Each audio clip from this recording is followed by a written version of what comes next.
focus about the sales, so what happens? You end up losing money, losing business. So don't lose sight of the sales. Sales means business and business means sales. Profitable sales. You can start a business today, right? You can have a company name. If you have zero sales, you have no business, right? So sales is very important function and you have to maintain the sales. So don't lose sight of the sales. Even if you're becoming a Six Sigma company or perfect company or XYZ company, doesn't matter which scorecard you develop. You can't forget sales.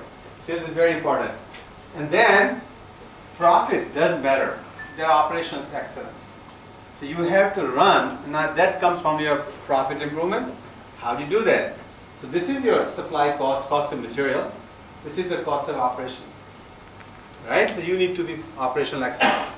How do you execute well? It's a separate category for operations. Now here, if you notice, sales function is very visible, separate, right? It's not lumped. Like you say, operations, sales, purchasing, everything is all in one, right?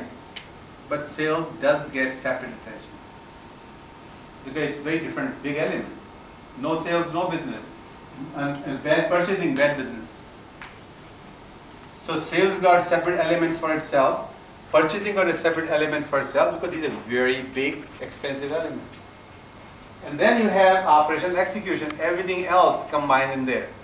So operational execution means all of the processes you have in the business.